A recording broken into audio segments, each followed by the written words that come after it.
Anubis, a powerful Goa'uld conqueror, perhaps the most powerful in the long history of the System Lords. Anubis was gone for 1,000 years, and his enemies believed him to be dead, but when he returned, he showed himself to be a formidable force, now wielding the power of the ancients themselves, and bent on conquering the galaxy. Living for thousands of years, Anubis was a cunning and ambitious Goa'uld. He took his name from the ancient Egyptian god of the underworld, usually depicted with the head of a wolf or jackal. Anubis rose to the rank of System Lord, sitting among the ranks of the Goa'uld's most powerful elite. Eventually, he also went to war with many of them, in particular Lord Yu, with whom his rivalry was particularly bitter. Anubis perpetrated crimes that were unspeakable even by Goa'uld standards. He was banished by the System Lords, who judged that he should never be allowed to return to them. Yu even attempted to have his enemy murdered. Anubis sought a power far beyond what normal conquest would bring him. He turned to the old Jaffa legend of Keb, a planet where the Jaffa believed they could one day learn to walk the path to the next life. Keb was kept secret from the Goa'uld, who came to fear and despise it, eventually forbidding the Jaffa from speaking of it, as it represented a future where the Jaffa might one day be free of enslavement. But Anubis instead sought out Keb, and here he found the powerful ascended being Omnipedia. Ostracized by the ancients millennia ago, Oma helped lower beings ascend to a higher plane of existence, but this required personal enlightenment, courage, and purity of spirit. Anubis fooled her, playing the role of an open and honest seeker of higher wisdom. Evidently, he had been studying the ancients' research on ascension and knew what he was doing. And so she helped him to ascend, giving Anubis access to the ancients and their knowledge of the universe. But now, Anubis' true heart was fully revealed. He coveted the power of the ancients, and desired not to seek enlightenment, but to rule the galaxy.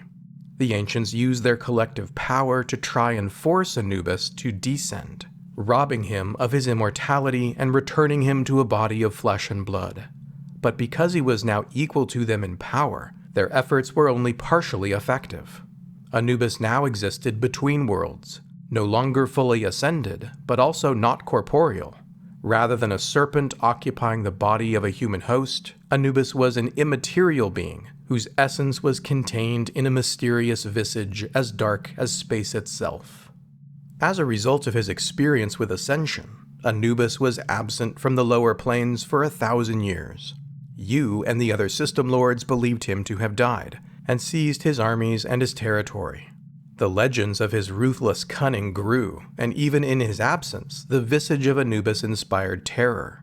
Centuries after his disappearance, one of Ra's highest-ranking Jaffa even assumed Anubis' persona, both the name and the jackal-headed armor.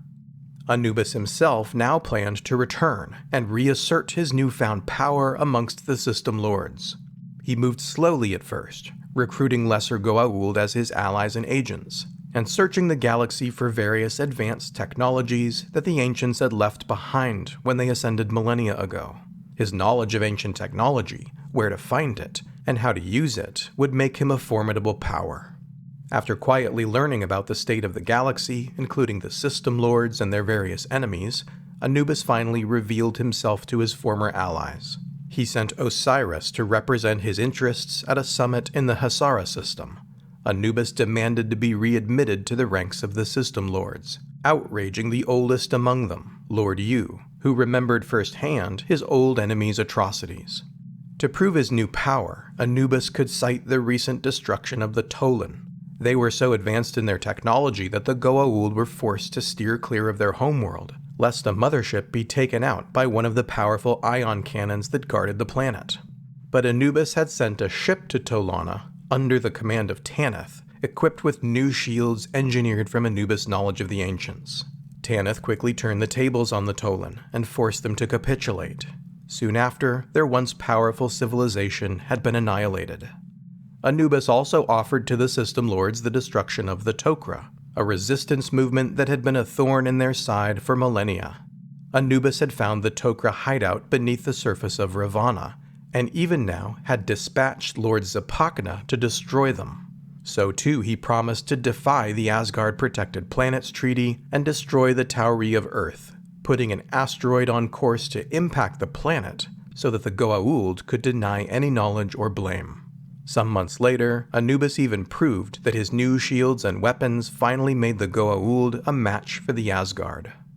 Unable to deny Anubis' power and his successes, the System Lords voted to readmit him to their ranks. The vote was nearly unanimous, with only Yu remaining opposed. But Anubis' alliance with the System Lords was short-lived. After Anubis failed twice to destroy Earth, Yu rallied the other System Lords to turn against him once again. But when they surrounded his ship in orbit of the planet Abydos, Anubis unveiled his newest weapon. Powered by the Eye of Ra and 5 other ancient crystals, the weapon decimated the combined fleet of the System Lords. Even the ascended being Daniel Jackson was unable to stop him, prevented from interfering by Oma and the others. Anubis was now a seemingly unstoppable power. Yu survived the attack and persisted in his futile opposition. Meanwhile, Anubis used ancient reanimation technology to create a new army, the monstrous Kol warriors, stronger than the Jaffa and possessed by loyal Goa'uld symbiotes. He used them to take out various minor Goa'uld in order to absorb their armies. Anubis now turned his sights back to Earth as one of the last bastions of opposition to his control of the Milky Way. When he learned that an unascended Daniel Jackson was helping the tok'ra to locate their own advanced technologies of the ancients, Anubis launched an all-out attack on Earth. As a battle raged over Antarctica and in orbit, SG-1 located an ancient outpost beneath the surface of the ice. There, Jack O'Neill activated dormant drone weapons, which destroyed Anubis' fleet. Anubis was believed to have been destroyed, and now the System Lord Baal moved to take control of his forces. A new alliance of the System Lords united against him, and the battle lines were drawn once again. But Anubis, a half-ascended being without a corporeal body, had not been destroyed. Now appearing as a dark and disembodied cloud, Anubis took possession of the body of a Russian cosmonaut and made his way to Earth's surface. He found that he could move from one body to another, using it as a host, but only for a short time, as this form of possession wore out a human body very rapidly. Anubis used subterfuge to make his way to Stargate Command, and escaped through the Stargate. Though he was temporarily trapped on an ice planet, he eventually returned to power and retook control of his armies, subjugating Baal now to serve him. Because he was half-ascended, Anubis proved exceptionally difficult to eliminate for good. He even took time to visit Omnipedia, taunting her in front of the ancients for her inability to stop him. His forces moved to seize control of the planet tok'ra, where he planned to use an ancient device to wipe out all life in the galaxy, remaking everything as he saw fit. With the others unwilling to act, and the mortal beings unable to stop him, Omnipedia finally sacrificed her own eternity. She engaged Anubis in an unending battle on the higher plane, knowing that neither of them would ever be able to defeat the other. But as long as she kept him occupied, Anubis would be forced to defend himself for all eternity, and so unable to act any further on the mortal plane. For more people, places, and things from the Stargate universe, visit StargateOmnipedia.com. If you want to support Gateworld on YouTube, like this video and leave a comment.